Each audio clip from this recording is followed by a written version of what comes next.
오늘 금요 기도에 나오신 모든 성도님들을 주님의 이름으로 환영합니다. 제가 기도하겠습니다. 하나님 아버지, 지난 한 주간의 삶도 하나님께서 지켜주시고 보호하여 주시고 함께하여 주셨음에 감사와 찬송을 올려드립니다. 하나님께서 우리에게 이 한 생애를 주셔서 살게 하시온데 우리가 이 삶을 통하여서 하나님을 더욱 알게 하여 주시고 하나님의 뜻을 깨달아 하나님의 뜻을 행하며 살아가는 삶이 되게 하여 주시오며, 이 모든 삶 끝에 계시는 그 주님께서 우리에게 더하여 주실 그 영광의 멸관과 은혜의 해를 바라고 기다리며 오늘을 소망함으로 살아가는 우리가 되게 하여 주시고, 또 이 예배의 시간이 되도록 인도하여 주시옵소서. 주님께서 이 시작하는 시간과 또 끝나는 시간까지 믿음으로 예배드리는 모든 성도의 처소 가운데 함께하여 주고 계심을 믿고 감사드리오며 예수 그리스도의 이름으로 기도합니다. 아멘.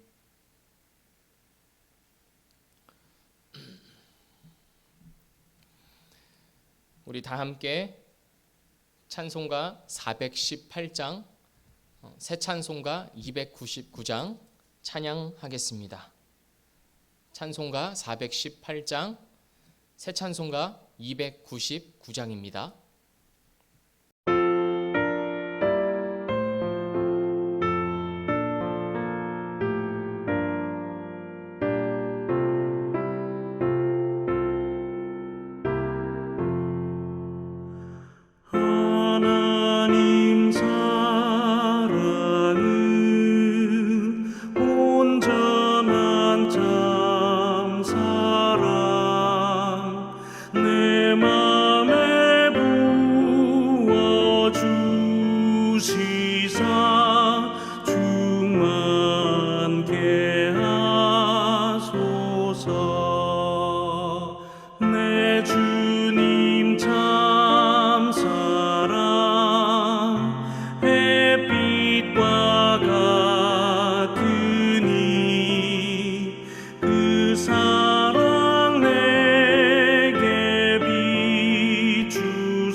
오늘 우리에게 주시는 하나님의 말씀은 누가복음 4장 16절에서 22절까지의 말씀입니다.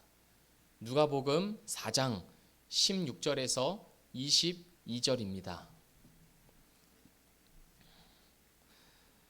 제가 봉독해 드리도록 하겠습니다.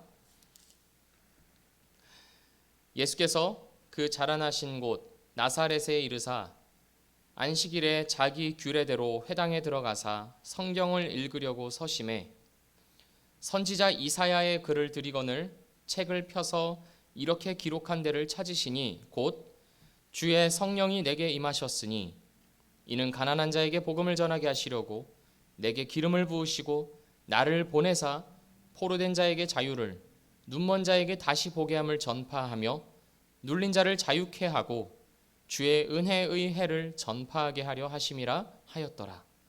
책을 덮어 그 맡은 자에게 주시고 앉으시니 회당에 있는 자들이 다 주목하여 보더라. 이에 예수께서 저희에게 말씀하시되 이 글이 오늘날 너희 귀에 응하였느니라 하시니 저희가 다 그를 증거하고 그 입으로 나오는 바 은혜로운 말을 기이히 여겨 가로되 이 사람이 요셉의 아들이 아니냐. 아멘.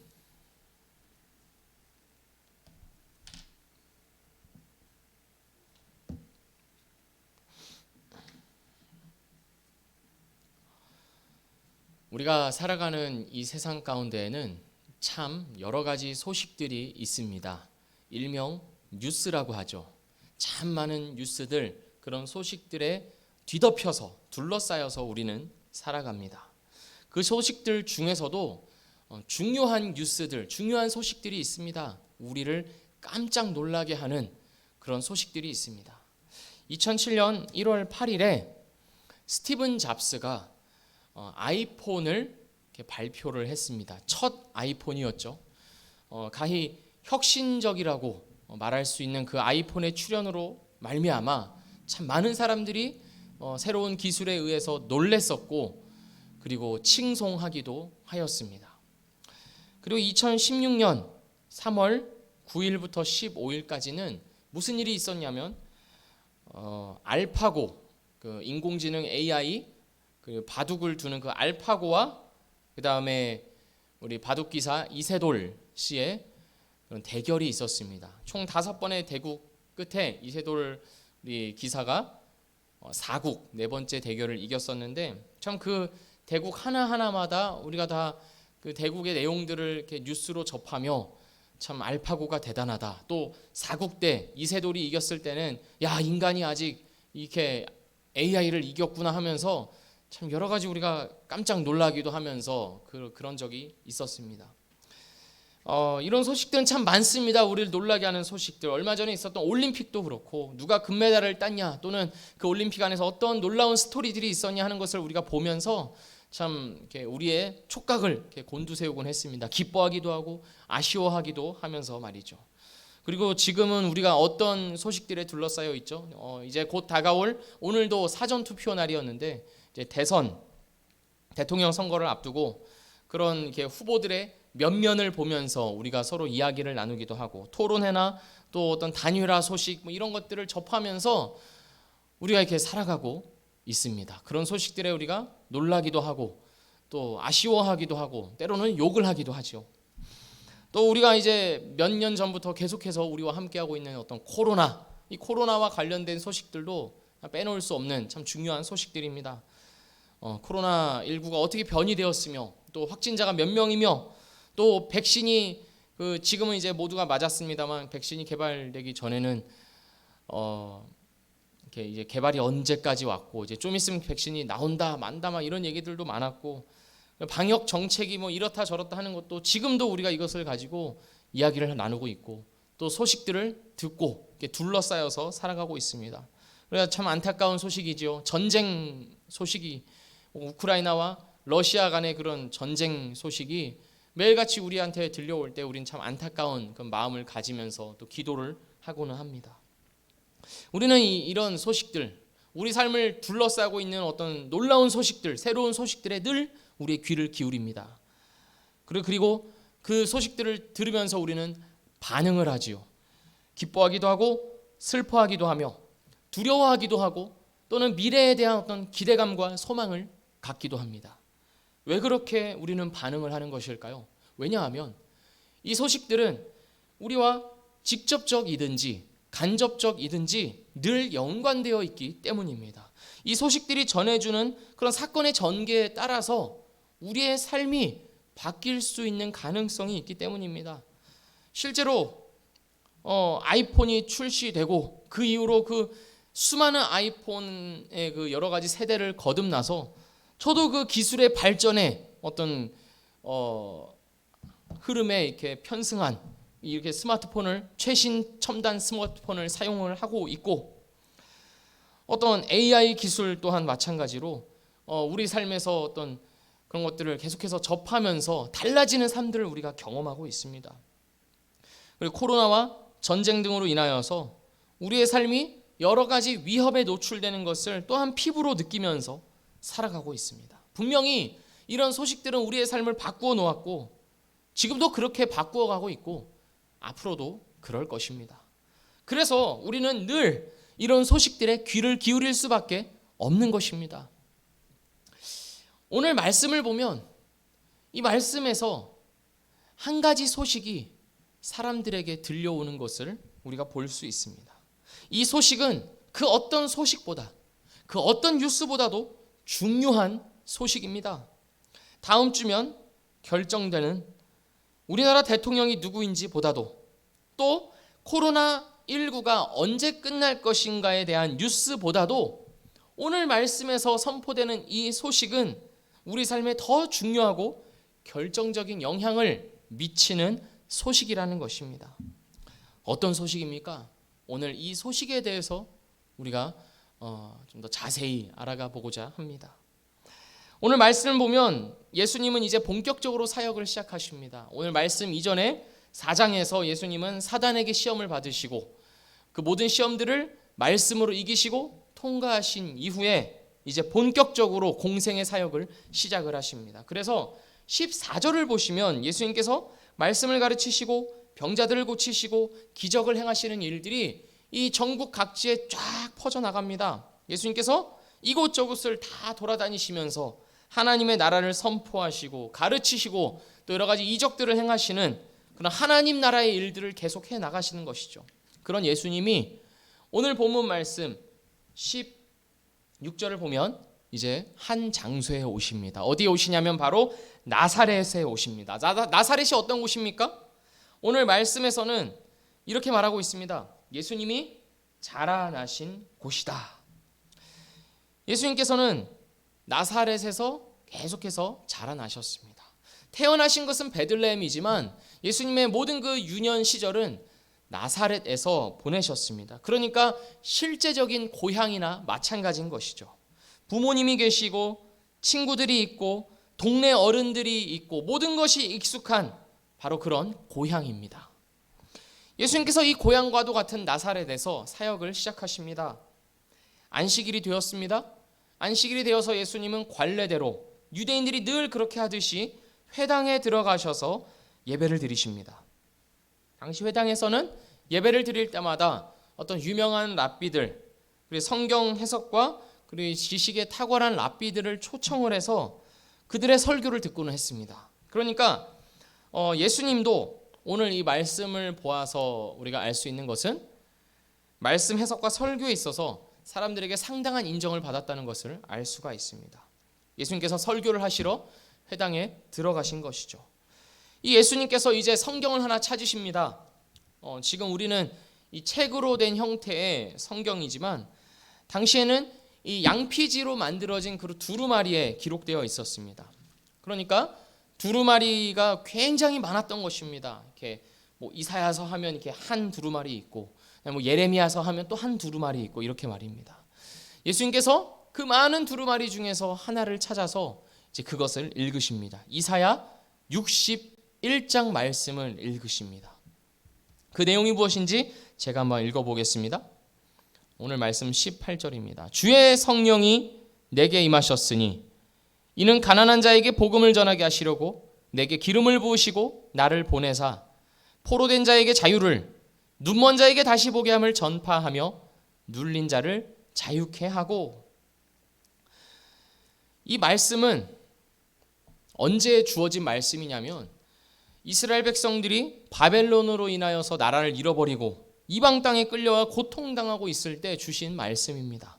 비록 지금은 고난을 당하고 있지만 하나님께서 결국은 메시아를 보내서 구원자를 보내서 그들을 구원하실 것이다 라는 것을 약속한 그런 내용입니다. 예수님께서 지금 그 예전에 이스라엘에게 주셨던 약속, 그 말씀을 읽고 계신 것입니다. 읽으신 후에 이제 두루마리를 다시 말아서 건네주시고 자리에 앉으셨습니다. 당시에는 성경을 읽을 때는 그 말씀에 대한 경외심을 보이기 위해서 일어나서 읽었고, 설교를 하실 때는 이렇게 자리에 앉아서 말씀을 읽고는 했는데, 죄송합니다. 자리에 앉아서 설교를 하시곤 했는데, 이제 예수님께서도 설교를 하시기 위해서 이제 자리에 딱 앉으신 겁니다. 그래서 그 회당에 앉은 모든 사람들이 이제 뭘 하고 있는 것이죠? 예수님을 보고 있는 겁니다. 이제 설교를 예수님께서 어떻게 하실까? 이사야 61장 말씀을 읽으셨는데 이 말씀을 가지고 어떻게 해석을 하실까? 오늘 우리에게 어떤 말씀을 주실까 하면서 예수님을 보면서 기대하고 있습니다. 예수님께서 어떤 설교를 하셨을까요? 과거에 하나님께서 이스라엘과 함께 하시고 온갖 이적과 기사를 보여주셨던 그 영광의 시대를 떠올리면서 설교를 하셨을까요? 아니면 지금 이 누가복음의 상황에서 로마에 의해서 압제를 당하고 있는 이스라엘에게 희망찬 미래를 약속하시면서 그들을 위로하는 그런 설교를 하셨을까요? 그 둘 다 아닙니다. 예수님께서 어떤 설교를 하셨는지, 예수님의 입에서 어떤 말씀이 나왔는지를 제가 다시 한번 보겠습니다. 21절입니다. 이에 예수께서 저희에게 말씀하시되 이 글이 오늘날 너희 귀에 응하였느니라 하시니. 이게 무슨 말입니까? 구약의 이스라엘 백성들에게 주셨던 하나님의 약속, 구원자가 오셔서 가난한 자들, 눌린 자들, 눈먼 자들을 구원하고 회복시키겠다는 그 약속이 지금 어떻게 되었다는 것입니까? 오늘날 너희 귀에 응하였다 라는 말씀을 하십니다. 이게 무슨 말입니까? 지금 이 말씀을 하고 계시는 예수님이 바로 그 약속되었던 구원자 메시아라는 소리입니다. 우리가 이 의미를 좀 더 알기 위하여서 19절을 다시 한번 볼 필요가 있습니다. 제가 19절을 읽겠습니다. 주의 은혜의 해를 전파하게 하려 하심이라 하였더라. 주의 은혜의 해를 전파하게 하려 하심이라. 이 주의 은혜의 해라는 것이 뭘 의미하냐면 바로 구약 성경에 기록되었던 희년을 의미합니다. 레위기 25장 10절을 보면 10절 그때 여기에 무엇이 기록되어 있냐면 제가 읽어보겠습니다. 너희는 50년째 해를 거룩하게 하여 그 땅에 있는 모든 주민을 위하여 자유를 공포하라. 이 해는 너희에게 희년이니 너희는 각각 자기의 소유지로 돌아가며 각각 자기의 가족에게로 돌아갈지며. 구약의 율법에 보면 하나님께서 희년이라는 제도를 말씀해 주십니다. 이 희년이 무엇이냐면 이스라엘에게 있어서 자유의 해입니다. 이스라엘은 그 7년마다 안식년이라는 그런 제도가 있었고 그 안식년이라는 해마다 이스라엘은 파종을 하지 않습니다. 농사를 짓지 않는 것이죠. 왜냐하면 그 안식년이 있어야 땅이 회복하고 쉬어서 그 다음 해에 더욱더 잘 열매를 맺을 수 있는 그런 좋은 땅이 되기 때문입니다. 그런데 그 안식년, 7년마다 돌아오는 그 안식년이 7번이 지나고 49가 지나고 50년이 되면 무슨 년이냐면 바로 희년이라는 날이 됩니다. 자유가 선포되는 해입니다. 이 희년에는 모든 것이 자유를 얻고 해방됩니다. 예를 들어서 생활이 어려워져서 내 땅을 다른 사람에게 팔았습니다. 그런데 희년이 되면 이 판 땅이 어떻게 되는 것입니까? 다시 본래의 주인에게 돌아오는 것입니다. 내가 형편이 어려워져서 도저히 먹고 살 방법이 없어가지고 나 자신을 다른 사람의 종으로 팔았습니다. 그런데 희년이 되면 어떻습니까? 이 종의 신분에서 벗어나서 자유민이 되는 것입니다. 내가 묶여 있었던 모든 억압으로부터 해방되는 날이 바로 이 50년째 해 희년입니다. 우리 생각으로는 아니 그럼 땅 산 사람은 억울하겠네, 그냥 손해보는 건 아닌가 할 수 있겠습니다만 하나님의 법은 더 가난하고 더 고통당하는 사람들을 더 배려해주고 특혜를 주는 것입니다. 하나님께서는 이런 제도를 주시고 하나님의 백성들에게 이 제도에 순종함으로써 하나님을 인정하고 섬기라고 요구하신 것입니다. 그러니까 예수님께서 읽으신 이 레위기 말씀에 들어있는 이 은혜의 해, 모든 사람이 자유와 회복을 누리는 이 축제와도 같은 희년이 지금 어떻게 되었다는 것입니까? 오늘 너희 귀에 응하였다라는 것입니다. 더 정확한 의미로는 충만하게 되었다, 완성되었다라는 것입니다. 구약시대에 있었던 그 희년 제도가 바로 이 회당에 계신 예수님을 통해서 드러나고 완성되고 성취되었다라는 말씀을 하고 계시는 겁니다.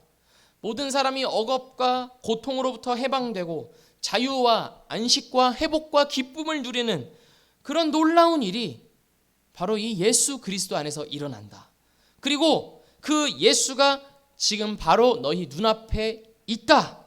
오늘 이 시간 이 장소에서 너희 눈앞에 있는 내가 바로 그 예언의 성취이고 완성이다. 내가 하나님의 아들이고 내가 하나님이 보내신 구원자며 메시아다라는 의미로서 이 글이 오늘 너희 귀에 응하였느니라 라고 말씀하고 계신 것입니다.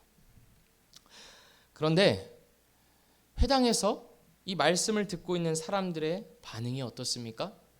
제가 22절을 읽어보겠습니다. 저희가 다 그를 증거하고 그 입으로 나오는 바 은혜로운 말을 귀히 여겨 가로되 이 사람이 요셉의 아들이 아니냐. 이 회당에 있었던 사람들, 이 회당에 있었던 유대인들은 예수님의 말씀 해석과 설교를 아주 잘 들었습니다. 그 입에서 나오는 바 은혜로운 말을 기이 여기고 놀랍게 여기고 권위 있는 것으로 받아들였습니다. 그런데 그 다음에 이어서 나오는 반응이 무엇입니까? 22절 끝입니다. 이 사람이 요셉의 아들이 아니냐라는 말을 하고 있습니다. 이게 무슨 말입니까? 갑자기 그 입에서 나오는 바 은혜로운 말을 놀랍게 여기고 기이 여겼는데 왜 갑자기 이 사람이 요셉의 아들이 아니냐라고 하면서 아버지를 들먹이고 있는 것일까요?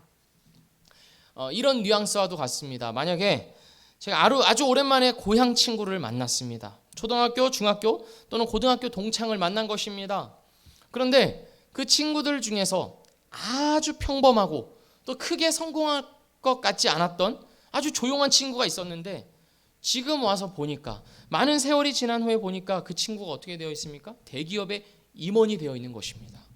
그러니까 이 주변 친구들이 봤을 때 너무 신기하고 의아한 것이죠. 아니 학교 다닐 때는 별거 없었는데 공부도 잘 못하고 어떻게 막 이렇게 사교성이 좋지도 않아서 뭐 그냥 별 볼 일 없이 살아갈지도 모르는 그런 친구였던 것 같은데 어떻게 그렇게 높은 자리까지 가 있지?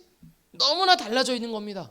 말하는 거나 행동하는 거나 그런 걸 보니까 이제 내가 알던 그런 친구가 아니라 진짜 대기업 임원처럼 그렇게 보이는 것입니다.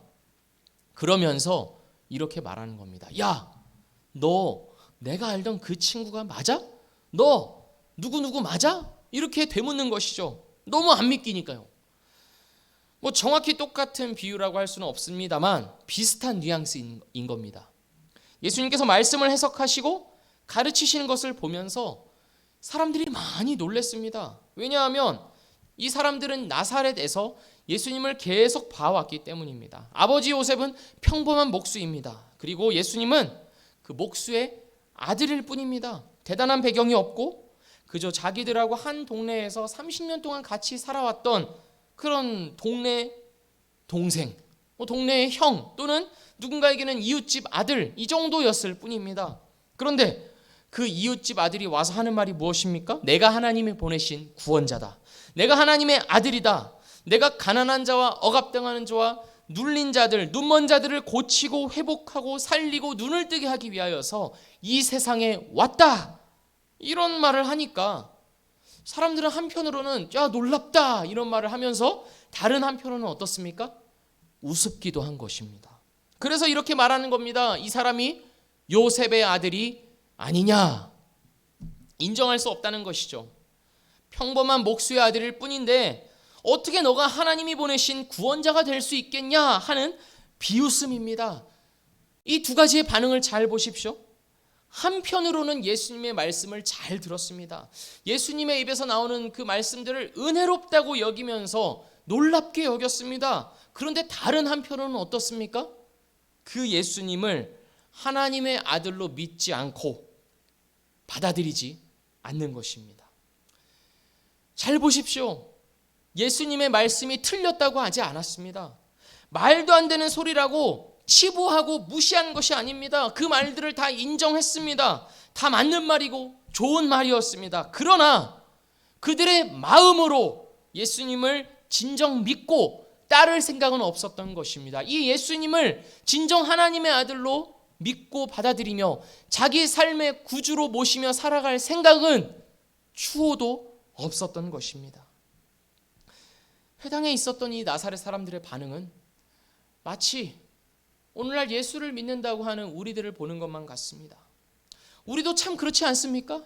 하나님의 존재와 하나님의 말씀에 대해서 우리 대부분은 거부감을 갖고 있지 않습니다. 그러니까 이 교회에 나와서 오늘도 각자의 자리에서 우리가 이렇게 온라인으로라도 예배를 드리고 있는 것이죠. 그러나 하나님의 말씀에 대해서 거부감이 없다고 해서 그 사실이 내가 예수님을 믿고 따른다라는 것으로 연결되는 건 아니라는 말입니다. 다시 말해서 내가 마음을 다해 하나님의 말씀을 따르고 하나님께 순종하는 삶의 자세가 없다면 그것은 예수님을 믿는 것이 아니라는 말입니다. 그저 하나님의 말씀을 지식적인 차원에서 동의하는 것 뿐이지요. 만약에 우리가 하나님의 자녀라고 하면서 하나님의 선택을 받은 하나님의 백성이라고 자처하면서도 오늘 이 말씀이 너희 귀에 응하였느니라 라고 하신 이 말씀을 따라 살아가지 않는다면, 또는 그럴 필요도 느끼지 않는다면 우리는 이 회당에 있었던 유대인들과 똑같은 말을 하고 있는 것입니다. 이 사람이 요셉의 아들이 아니냐라고 했던 그 말처럼 말입니다. 우리의 삶으로 예수님에 대해서 코웃음을 치고 있는 셈입니다. 예수님께서 오늘 이 말씀이 너희 귀에 응하였느니라 라고 하셨을 때 이 말씀이 오늘 너희의 귀에 성취되고 완성되었다라고 선포하셨을 때 그 자리에 있던 사람들의 합당한 반응은 무엇이었을까요? 그들은 예수님께서 하나님의 아들이심을 인정해야 했습니다. 그리고 그 예수님을 자기의 구주로 받아들이고 온 마음으로 받아들이며 감사하고 그 예수님의 합당한 경배와 찬양을 올려드렸어야 합니다. 그러나 그들은 예수님이 선포하신 이 위대한 소식에 대해서 반응하지 못했습니다. 하나님의 약속, 이스라엘을 구원하시며 억압당하고 핍박당하고 가난한 자고 눈먼 자들을 구원하시겠다는 이 놀라운 소식을 자기의 것으로 받아들이지 않은 것입니다. 무엇 때문일까요? 그들은 왜 그렇게 반응했을까요? 무엇이 그들로 하여금 하나님이 오늘 바로 너희의 눈앞에 응하였다, 하나님의 약속이 오늘 너희 눈앞에 성취되었다라고 하는 이 약속을, 이 말씀을 받아들이지 못하게 만든 걸까요? 그들이 가지고 있었던 하나님에 대한 관념 때문입니다. 그것이 무엇입니까? 자기들이 바라는 하나님이 있었던 것입니다. 그들에게 있어서 하나님은, 구원자는 어떤 자입니까? 로마로부터 독립을 가져오는 자들입니다. 강력한 카리스마와 힘을 가지고 나타나서 로마를 무찌르고 이스라엘을 다시금 세우는 것, 정치적으로 그리고 어떤 그 국가적으로 나라를 다시금 일으키는 것, 그것이 그들이 생각한 구원이었고 그 일을 행하는 자만이 메시아라고 할 수 있었습니다. 하나님이 계획하시고 베풀어 주시는 구원과는 다른 것을, 다른 개념을 가지고 있었던 것입니다. 하나님께서 우리에게 주시는 구원은 무엇입니까? 바로 죄로부터의 구원입니다. 모든 인류를 사망으로 끌고 들어가는 죄, 하나님으로부터 벗어나 자기를 위해서 살아가다가 결국에는 영원히 하나님과 단절되게 만들어버리는 이 끔찍한 죄로부터의 구원을 하나님께서 주시고자 하신 것인데, 이 유대인들은 그런 구원을 바라는 것이 아니라 자신의 삶의 특정한 상황, 자신의 삶의 어떠한 환경, 자신의 삶의 그런 어떤 어려움, 고통, 그것들로부터 벗어나는 것이 구원이다라고 이해했습니다. 그러니까 그들은 예수님을 진정한 구원자로 받아들이지 못한 겁니다. 그들은 죄가 무엇인지 진정 이해하지 못했습니다. 자기들에게 진짜 필요한 것이 죄로부터의 구원이라는 것 또한 몰랐습니다. 사랑하는 우리 성도 여러분, 죄는 우리를 늘 속입니다. 죄는 겉으로 봤을 때는 우리 마음에 속삭이는 것은 늘 달콤함을 약속합니다. 그러나 그 달콤함 끝에는 독이 있습니다. 우리의 삶이 하나님을 제대로 바라보지 못하게 하기 위하여서 죄는 늘 우리의 마음에 달콤한 독을 집어넣습니다. 마땅히 하나님을 향해야 할 우리의 마음과 우리의 영혼, 우리의 어떤 생각과 인식을 눈이 멀어버리게 하는 것입니다. 그래서 자기를 바라보게 하고 자기 자신을 위해서 살아가게 만듭니다. 그래서 우리가 죄에 깊이 빠져들수록 우리는 죄의 포로가 되는 것이죠. 손발이 묶이고 우리의 마음이 묶여버리는 것이죠. 죄는 우리에게 자유를 약속하는 것 같지만 우리 마음대로 우리가 어떤 꿈꾸는 그런 즐겁고 행복한 삶을 살 수 있을 것처럼 속삭이지만 오히려 자유를 빼앗고 자기 욕망의 노예로 살아가게 만듭니다. 그것이 죄가 하는 일입니다. 예수님께서 오신 것은 이 죄로부터 우리를 구원하시기 위함입니다. 이스라엘 백성들에게 희년이 있었던 것과도 마찬가지죠. 아무리 빚을 많이 졌더라도 자유가 선포되는 희년입니다. 사정이 어려워서 나 자신을 종으로 팔아넘길 수밖에 없었던 그런 극한의 상황, 그런 그 치명적인 어려움, 고통 가운데 있던 자에게라도 자유와 해방이 선포되는 이 희년과도 같습니다. 예수님 안에서 우리를 누르고 억압하고 눈을 멀게 만들고 우리를 속박하는 이 죄는 더 이상 힘을 쓰지 못하는 것입니다.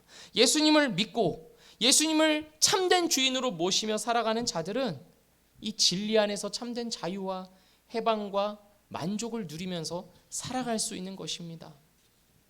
희년이라는 것은 50년 만에 선포되죠.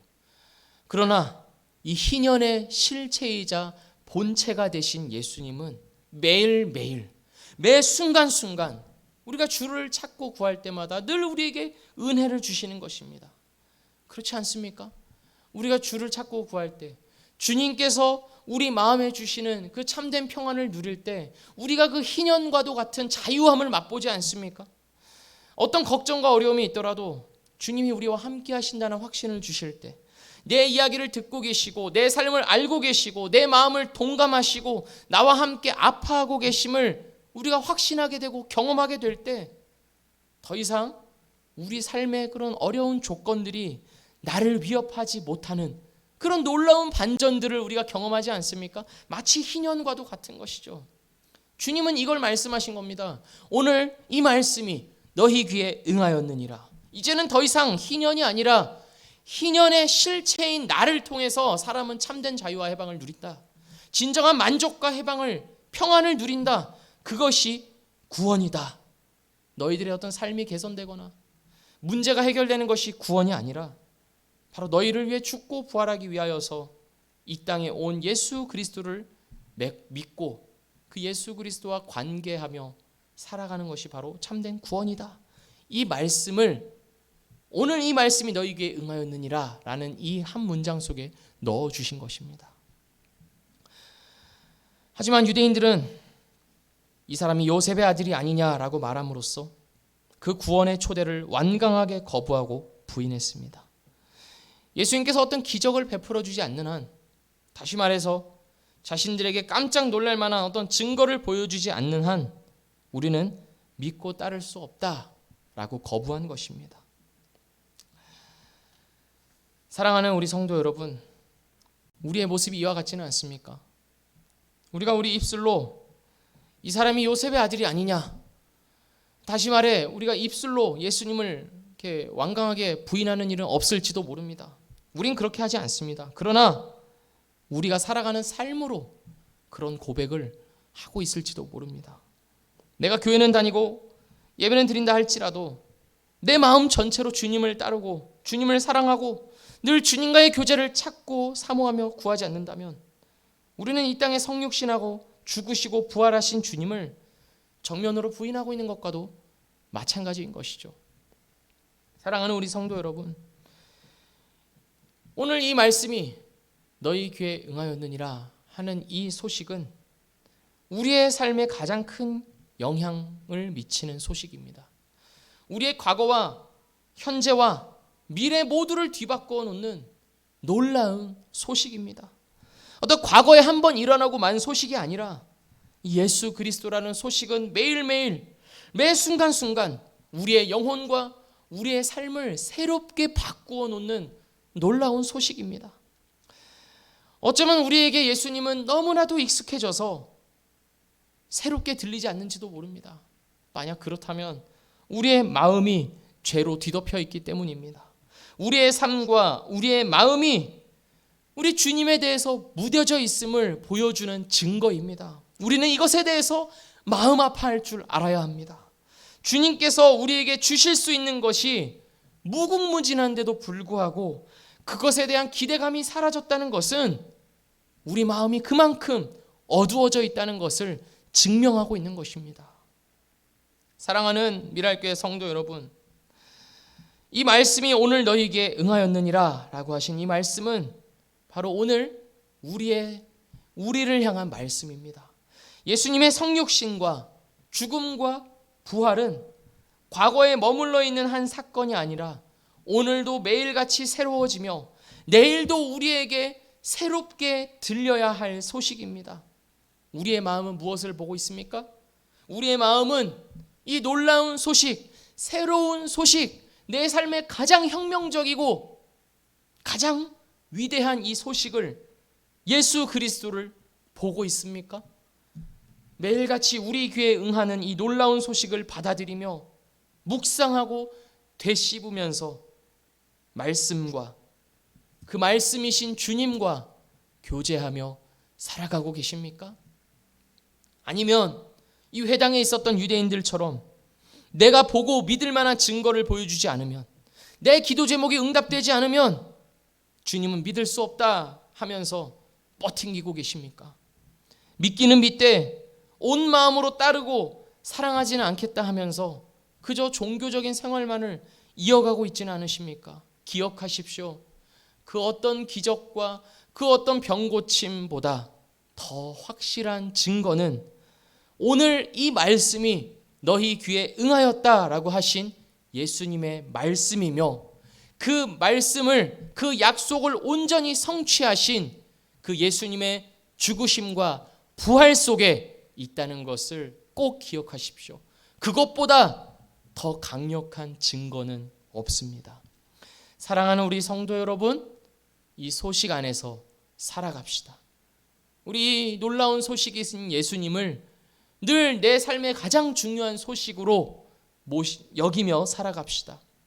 내 삶의 가장 큰 이유가 되시며 목적이 되시는 그 예수님을 더 알고 사랑하며 살아갑시다. 그 예수님을 더 알기 위하여서, 그 하나님을 더 가까이 하기 위하여서 오늘 우리의 삶이 존재하고 있는 것입니다. 우리에게 이루어진 이 구원을 그저 나는 믿었으니 구원받았다, 나는 이제 천국 가는 티켓이 있으니 이제 됐다 하는 정도로 치부해버리지 마십시오. 만약에 우리의 구원이 그냥 죽어서 천국 가는 정도에 그친다면 우리는 불쌍한 겁니다. 굉장히 슬픈 것입니다. 더 이상 이 땅에 살아갈 이유가 없는 것입니다. 현재 내 삶의 구체적인 현장은, 지금 내가 처하고 있는 이 구체적인 삶의 현실은 이 하나님과 별개의 것이 아닙니다. 그 삶을 통해서 우리는 하나님을 알아가며 그 삶이 하나님을 알아가는 데 있어서 쓰이는 것입니다. 하나님과 동행하는 그 내용을 채워가기 위하여서 오늘 우리 삶이 존재하고 있는 것입니다. 사랑하는 우리 미랄교회 성도 여러분, 매일같이 우리가 접하는 뉴스들보다 더 최신 뉴스, 더 핫한 뉴스, 내 삶에 가장 밀접해 있는 뉴스, 가장 중요하고 위대한 뉴스, 바로 예수 그리스도입니다. 매일같이 새로워지고 발전하며 확장되고 풍성해지는 이 뉴스를 빼먹지 맙시다. 함께 기도하겠습니다. 살아계신 하나님 아버지, 오늘 이 말씀이 너희 귀에 응하였다라고 회당에 있는 유대인들에게 말씀하셨을 때 그 말씀은 그 자리에 있었던 유대인들을 향한 것만이 아니라 오늘을 살아가는 우리들 역시 주님께서 보시고 하신 말씀임을 우리가 기억합니다. 주님, 우리가 이것을 기억하게 하여 주시옵소서. 주님의 그 놀라운 약속, 구원하시겠다는 자기의 백성으로 삼고 죽음에서 생명으로 옮기며 사단의 권세에서 하나님의 나라로 옮기셨다는 그 놀라운 소식을, 약속을, 그것이 오늘 성취되었다는, 오늘 우리 귀에 응하였다는 이 말씀을 우리가 잊고 살아가지 않게 하여 주시옵소서. 그리고 그것을 붙들고 살아갈 때 오늘 우리가 어떠한 환경에 있든지 흔들리지 않고 무너지지 않을 수 있음을 기억하며 그 안에 머물며 살아가게 하여 주시옵소서.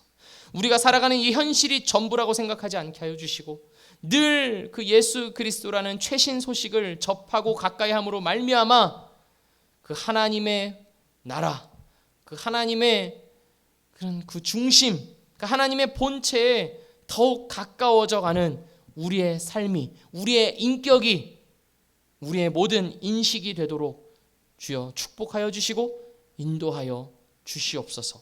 주님께서 우리를 그 자리로 부르시고 또 지금도 인도하고 계시며 반드시 그 영광의 자리에 들으실 것을 믿고 감사드리오며 예수 그리스도의 이름으로 기도합니다. 아멘. 주기도문으로 예배를 마치도록 하겠습니다. 하늘에 계신 우리 아버지여, 이름이 거룩히 여김을 받으시오며 나라에 임하옵시며 뜻이 하늘에서 이루어진 것 같이 땅에서도 이루어지이다. 오늘날 우리에게 일용할 양식을 주옵시고 우리가 우리에게 죄 지은 자를 사하여 준 것 같이 우리의 죄를 사하여 주옵시고 우리를 시험에 들게 하지 마옵시고 다만 악에서 구하옵소서. 대개 나라와 권세와 영광이 아버지께 영원히 있사옵나이다. 아멘.